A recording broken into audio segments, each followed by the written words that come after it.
Chapter 10. New Year's Eve. Noah and Miranda's wedding day. Noah looked into the eyes of the most beautiful woman he had ever seen. The face of his bride, Miranda, was glowing. Her gown was fitted and elegant. The lace of the white veil flowed with twirling ribbons falling on either side of her face, alongside her strawberry blonde hair. His eyes traced the pattern of freckles on her face, memorizing them.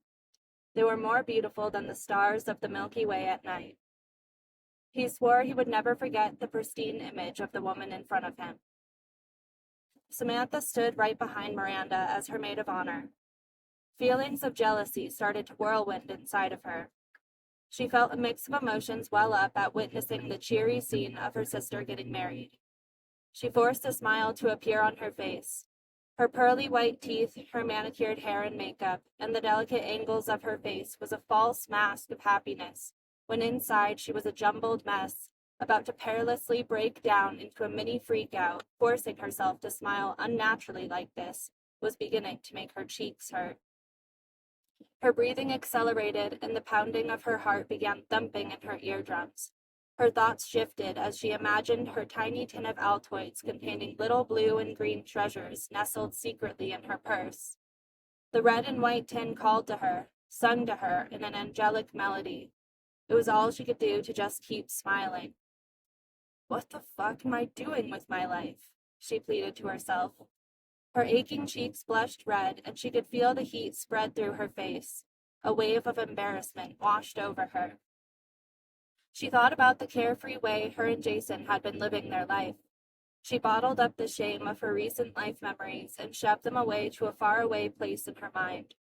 Her eyes bore into the face of Noah, looking endearingly at her sister. "What I wouldn't give to have a man look at me the way Noah is looking at my sister. For crying out loud, I'm just as pretty as her." Samantha battled against the traditional idea that the eldest sister should be married first.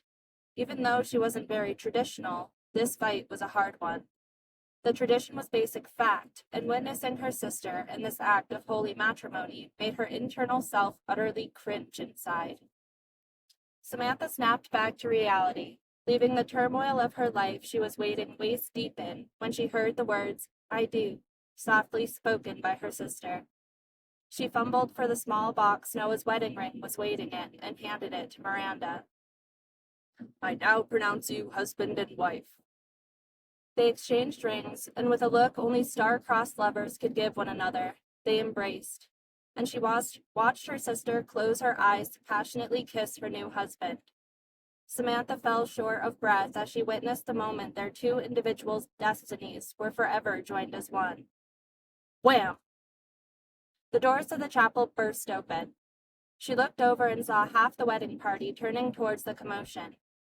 Feminine giggling could be heard, and a moment later, in walked Jason, with both of the girls she had seen outside of Wendell's trailer. The one who had been admiring his tattoos on one arm, and the petite brunette on the other. Samantha glared at him, as he and the two girls with him got the attention of the whole congregation. She noticed the disapproving glances of some of the wedding party effectively caused them to shush themselves hurriedly, as Jason led his +2 to find a seat in the back row. Already on an emotional roller coaster herself, her fiery anger quickly dissipated into sadness. She felt a tear well up in the corner of her eye, and then, all at once, realizing a ton of people were watching her, she efficiently brushed the tear away and made it look like she was fixing her curly red hair. She was determined not to embarrass herself in front of the entire wedding. Her temper quickly flared once again back into fury, eyes locked onto his idiot face still wearing his sunglasses indoors with the two women on either side of him.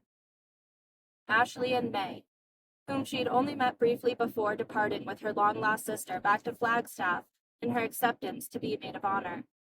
Something she was somewhat regretting as she watched the Hallmark scene unfold before her. The holy man performing the ceremony didn't miss a beat at the brief interruption. Her eyes remained captivated on him while she listened to him pronounce Miranda and Noah as man and wife until death do they part. She forced herself to ignore the nightmare situation with Jason bringing his +2 trampy trailer girls along with him, when he was supposed to be her wedding date. She made her face into a happy one as she forced herself to focus on the unforgettable moment in front of her. Her sister had just gotten married, and Miranda's face turned and her eyes met her own. She knew she would never forget the incredibly happy look on her older sister's face as she smiled back at her. The lovebirds were in a world of their own when the congregation rose into applause. Cheers, whoops, and heartfelt congratulations filled the cathedral. Miranda turned around to embrace her sister warmly, and Samantha hugged her back, holding her tight. She thought about how grateful she was to experience this moment with her sister. She could have just as easily missed it, as only a week ago she had been living so carefree, until Miranda had seemed to swoop in out of nowhere, reigniting her heart with the unquenchable flame of a sisterly bond. She spoke all of this to herself, silently during their tight embrace. A hug that said thank you. Her squeezing arms said, I love you. The tear rolling down her freckled face said, I'm so sorry, sister. I'm so sorry for abandoning you, betraying you, almost losing you. Never again, she promised. Miranda heard it all as the single droplet moistened her own face. As the embrace came to its natural end, Samantha suddenly felt she had said everything she needed to say since the time Miranda and Noah had picked her up. Flawlessly and wordlessly, perfectly. Moments later, she watched as Miranda and Noah walked back down the aisle, and cascading flowers thrown by friends and family fluttered over them, along with whoops and hollers. A woman behind the church's computer desk switched on the music and used a microphone to inform everyone to now move to the reception hall for dancing, cake, and other festivities. Samantha saw her opportunity present itself. She slowly made her way to Jason and his party of two. She readied herself to slap him right across the face, but as he saw her coming, he moved away from the girls and swooped her up in a big hug, whirling her around and squeezing her too hard before she could say anything by the time he sat her down. He held his open hand in front of her with a baggie of blue powder. Hey, I missed you so much, baby girl. She didn't want anybody to see, so she quickly snatched it out of his hand and tried to continue being mad, but she failed. She had never seen this drug before. He quickly provided an explanation. This is some really good shit. Wendell just got it, and you have to go try it. Silently, she questioned him, tilting her head and re-examining the baggie. Jason lifted his sunglasses from his face and winked at her. His pupils were dilated, and his forehead slightly sweaty. She had never seen his eyes so big. She looked over his shoulders at the hussies behind him, Ashley and May, who looked extremely high as well. One girl made the other one laugh, and they cackled hysterically, a little too loud. He put his arm around Samantha and led her away from the other two laughing girls who were obviously in a world of their own. He led them through the crowd and told her that Wendell was having a New Year's Eve party tonight, and the girls had just came along for the ride. Before she knew it, he was standing with her outside the women's restroom. The reception hall was lively now, and the thought of going home and attending Wendell's party after this pulled at her. He squeezed her hand with the mysterious baggie inside. Be careful, babe. Just one line of this and you're off to the moon. Wendell's guy just got back from Mexico. Said he wanted Wendell to try it. His whole trailer is already rocking. I guess more than 50 people are coming. It's gonna be a blast, babe. In a moment, he opened the door for her, and she found herself alone in the bathroom stall. She had just received a little baggie of whatever this blue substance was, holding it in the palm of her hand. She opened it and poured a little out. She took a slender straw that was cut to size out of her purse. Cold beads of perspiration developed on her forehead as she anticipated what might happen after she inhaled the substance. She leaned over and inhaled sharply. The pain struck her immediately, burning in her nostrils. Her eyes began to water as she winced, her face contorting into a mix of pain and then numbness from the back of her nostrils. She opened her eyes, blinking furiously, trying not to spill the rest of the baggie. She felt herself become dizzy. She got up, closed the baggie, put it into her purse, including the straw, and immediately felt a wave of intense euphoria. It was a good thing she was in the bathroom, because she suddenly needed to pee, and if she had been anywhere else, she didn't know what would have happened. After unzipping her pants and pulling down her panties, she squatted as the burning intensified. 5 minutes later, she was walking out of the bathroom after rinsing her face, pupils dilated. She found Jason and thought how handsome he was, pushing aside the ongoing concern that this man might be too reckless, too dangerous, too loose a cannon to be acceptable in her life after seeing what a stable relationship her sister and her husband Noah had developed and what it could lead to. She was a bridesmaid to her younger sister, but none of that mattered now. The music from the DJ pumped on a new song as she went to cling to Jason's arm. He was smiling broadly. His own eyes had to be dilated behind those ridiculous sunglasses he was wearing. She took them off his face and kissed him. "Thanks for coming," she said, as if now she was no longer mad that he was late, and even looking at the two frantic bimbo girls he had brought from Wendell's trailer that accompanied him as his +2 that never should have been to the wedding party. She let it all slide. She felt better than she ever had before. "What was this stuff?" she asked him. He smiled, trying to snatch back his sunglasses. "Just a little new invention Wendell's hookup brought down, and there's more where that came from. We gotta get back down to Prescott before it gets too late. That trailer is gonna be packed tonight, and I'm telling you, he got this stuff at a good price. We're gonna be rich." Jason swept her off her feet, spinning her around onto the dance floor. She caught her sister's eye, who was dancing joyfully with her new husband. They spent a couple of hours having a blast. The two girls that Jason brought with him, a blonde and a brunette, kept their distance, but still had a good time socializing, enjoying the bar and the buffet. The atmosphere was really lively and joyful. Samantha felt a rush of thrill watching her sister Miranda open gifts, while she and Jason found a spot in the back of the room. When it was time for the cake cutting, the DJ switched on a more mellow beat, and as the couple fed each other cake, photographers took pictures, and someone with a video camera was capturing testimonials. The cameraman introduced himself as Evan. He told her, "I know you're the sister of the bride, Miranda, and also the maid of honor, so I know it's going to be really important to Miranda that we get your testimony. Why don't we go out to the hallway, where it's a little more quiet?"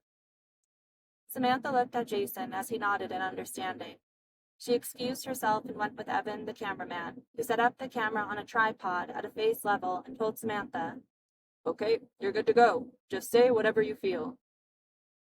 She paused for a moment and decided to be honest in her testimony and just say whatever was on her heart. She cleared her throat and began to speak.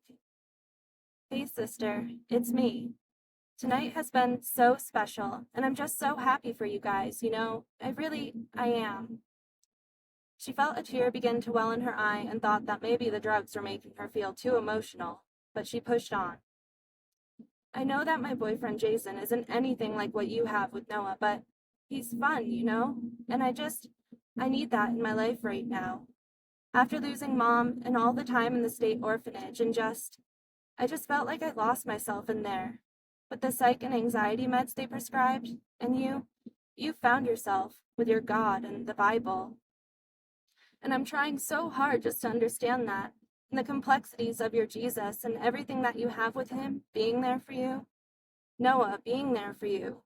Your church. I want that too. And if it makes me confused and angry, because why would a good God let this happen? We've had this conversation once or twice before, but anyway, it makes me want what you have. And if God can give that to me, then okay, maybe I'll believe it, but if it means that I have to give up having fun, the way we have been with Jason, I don't know. One of the only things that makes me happy is being with him and having fun with him. And that's what we're going to go do now. So again, as special as this night has been, I'll never forget it. I just want to thank you and encourage you, sister, to not give up on me. We're headed back to Prescott, and it's New Year's Eve, so Happy New Year. And congratulations again on getting married. I love you." Jason said Wendell's having a New Year's Eve party, so we'll be heading out soon.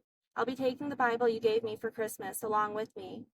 But I really don't know where to start reading it, so maybe call me tomorrow, but not too early. We'll probably be up late tonight, seeing as it's New Year's Eve. She laughed slowly. Samantha looked down on the floor, feeling a little awkward that she was going on. She hoped her dilated pupils weren't visible too much in the video, but the important part was getting this message to her sister. "Have a great honeymoon." With a flick of her hair, she stood up properly, kissing her hand and blowing the kiss at the camera. With the farewell, she thanked Evan, the cameraman, and made her way back into the reception hall.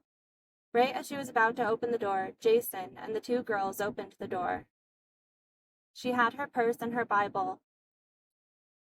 "Hey, are you ready to leave?"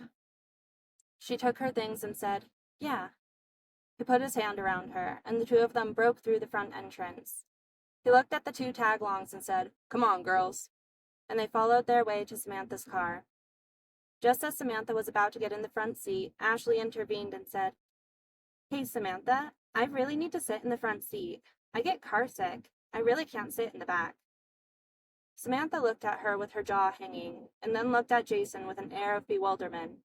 He just shrugged his shoulders, and he added, "Oh, yeah, she did say that on the way here." She closed her mouth and doubted for 1 second to avoid saying what she truly wanted to. Why should this girl, Ashley, sit in the front seat with my boyfriend? But she reminded herself that this was a special day, and they all still had the rest of the night ahead of them. She looked at Ashley and said, "All right, sure," and opened the door to the back seat to sit with May. She looked at Samantha with eyes dilated much bigger than her own. She smiled and said, "It was a really nice wedding. Your sister is really pretty, too." As everyone in the car, Jason put the keys in the ignition, hit the accelerator, and sped them away. He pulled them into a gas station and parked next to a gas pump. "Hey, we've got to get gas before we head back. It's like a 2-hour drive." He took a baggie of blue powder from his pocket.